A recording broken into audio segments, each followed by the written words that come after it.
नमस्कार, मैं हूं रामनेश यादव और आप देख रहे हैं द खुलासा न्यूज। झांसी का किसान खाद के लिए बेहाल है और समाजवादी पार्टी ने झांसी के किसान को न्याय दिलाने की मुहिम छेड़ दी है और आज जिलाधिकारी के कार्यालय का घेराव किया है। जिला अध्यक्ष ब्रजेंद्र यादव मौजूद है। जिलाध्यक्ष की नेतृत्व में पूरे जिलाधिकारी कार्यालय का घेराव हो रहा है। अध्यक्ष जी, आपने किन मांगों के साथ जिलाधिकारी कार्यालय घेराव किया? सबसे पहले आज आप देखा जाए तो भारत एक कृषि प्रधान देश है और किसानों के ऊपर ही पूरी देश का भार है। आज किसान देखो आप लाइन में 4-4 दिन से भूखा पड़ा है, खाद नहीं मिल रहा है। जो बोरी 400 रुपए की 50 किलो की आती थी उसको इनने 5 किलो चोरी कर लिया, फिर 10 किलो चोरी कर लिया। आज 40 किलो की बोरी और 1400 रुपए में मिल रही है। आप देखो कितनी कालाबाजारी हो रही है। जहां जहां देखो आदमी भ्रष्टाचार हुआ है। आप देखो अभी यही बांदा जिले में खाद नकली बन रही है। अधिकारी सो रहे हैं क्या? मैं पूछना चाहता हूं कि आखिरकार जो एमएसपी है मूंगफली की 6600 आज क्यों लागू नहीं हो रही है? कहाँ दुकानें हैं सरकारी, कहाँ खरीद हो रही है? बताएं आप हमें। दूसरी चीज, यहाँ आप व्यापारी उसी मूंगफली को 2000 और 3000 4000 में किसान बेचने को मजबूर है। आखिरकार किसान क्या करे? जो फसल है उसी को बेचने के बाद अगली बुआई की तैयारी करना है।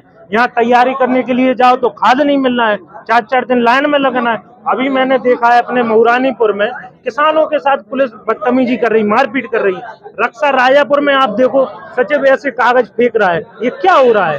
ये क्या है हो रहा है? आपके पास सूचनाएं आ रही थी कि खाद की कालाबाजारी हो रही है, लोग लंबी लंबी लाइनों में खड़े हैं जो किसान हैं जी, तो आपने जिलाधिकारी से बात की है समय? बिल्कुल, हमने जिलाधिकारी को वीडियो भेजे और मारपीट के वीडियो भेजे, लेकिन उस पर कोई जिलाधिकारी जी ने कोई कार्रवाई नहीं करी। इसलिए आज हम लोगों को ज्ञापन देना पड़ रहा है और अगर हम लोगों की मांग नहीं होगी, नहीं सुनवाई होगी तो आगे हम लोग आंदोलन के लिए बाध्य रहेंगे। हमारे साथ पूर्व विधायक सतीश जकारिया जी भी है। विधायक जी, ये बताइए, जो लोग मतलब परेशान है खाद के लिए, ऐसे में आप लोगों की और आपकी पार्टी की तरफ से क्या मुहिम छेड़ी गई पहले? आज तो आप आए प्रदर्शन करने के लिए। देखिए, जब से ये सरकार आई है देश में, उत्तर प्रदेश में किसान परेशान है, नौजवान परेशान है, शिक्षक बेरोजगार परेशान है, हर आदमी परेशान है। और इन्होंने तो मुहिम छिड़ रखी है लोगों को देश को बर्बाद करने की, देश को बेचने की। जिस तरह अंग्रेज पहले आते थे और देश पर राज कर रहे थे, इसी तरह ये लोग सारा धंधा जो है लोगों को बेच रहे हैं, पूंजीपतियों को। सारा धंधा पूंजीपतियों को बेच के प्राइवेटाइजेशन कर रहे हैं। ऐसे ही सुनने में आया है 27,000 जो स्कूल है बेसिक, वो ये बेचने की तैयारी कर दी है इन्होंने। तो जो बेटा है कि छोटा गरीब आदमी का बेटा कभी पढ़ नहीं सकता, पढ़ने लायक नहीं है, ये गुलाम बनाने की कोशिश कर रहे हैं पूरे देश में और पूरे प्रदेश में। आज जनता जाग चुकी है, जनता जाग रही है। ज्यादा समय नहीं है इनको निपटाने के लिए। इनको निपटाने के लिए देश की जनता काफी है। इन नेताओं को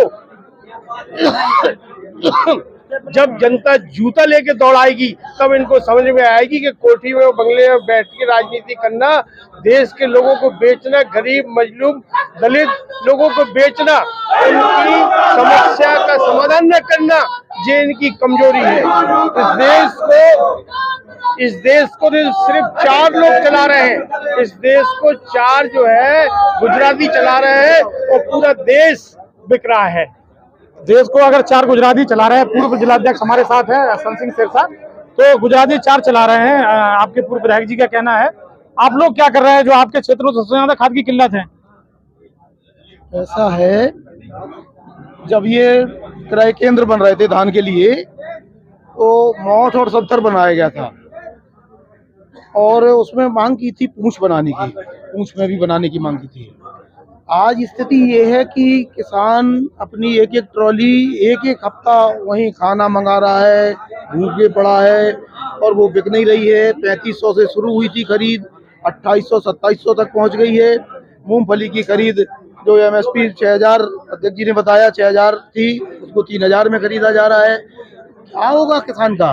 80% देश में किसान है। पूरा रीढ़ तो किसान ही है देश की, और किसान रीढ़ की हड्डी को जबरदस्ती कमजोर किया जा रहा है। देश खत्म हो जाएगा ऐसे। ये मोदी साय लगे हैं गुजरात को बनाने में। गुजरात पूरा देश उनकी नजर में गुजरात है, पूरा देश, और जो बकाया देश है उसको वो सब एक 140 करोड़ उनको मजदूर चाहिए। 140 करोड़ मजदूर ये पूरे देश से वो तैयार करना चाह रहे हैं। रोज के रोज गांव-गांव की जमीनें एक्वायर की जा रही हैं, उनको पैसा नहीं मिल रहा है समय से पैसा मिल जाए, वो एक जमीन अपनी यहाँ सरकार को अधिग्रहण में चली गई, वो दूसरी जगह जमीन खरीद लें, तो समय से पैसा नहीं मिल पा रहा। समय किसान को पूरी तरह से बर्बाद करने की स्कीम है और ये सरकार पूरी तरह से किसान विरोधी है, किसान विरोधी। अरविंद जी, आपको क्या लगता है किसानों तक क्यों नहीं पहुंच रही खाद? देखिए, मैं समझता हूं कि जब से मोदी सरकार आई है किसानों पे तरह तरह के अत्याचार हो रहे हैं और उसी की कड़ी में एक अत्याचार है कि आज किसान खाद के लिए दर दर भटक रहा है। जब समय से बोनी नहीं होगी तो इस देश के लोगों को अनाज कैसे मिलेगा? और अन्नदाता इस तरह से दर दर भटक रहा है, अन्न पशुओं की वजह से रात रात भर रत जगह कर रहा है, बिजली समय पे मिलती नहीं है, तो हर तरह से जो किसानों पे अत्याचार हो सकते हैं, आज की सरकार किसानों पर पूरे अत्याचार करने पे आमादा है। उसी के विरोध में आज हम लोग धरना प्रदर्शन कर रहे हैं। समाजवादी पार्टी का उत्साह आज पूरे जोश में देखने को मिल रहा है और लगातार जो उनका आंदोलन है वो चल रहा है। जिलाधिकारी कार्यालय में लगातार नारेबाजी चल रही है।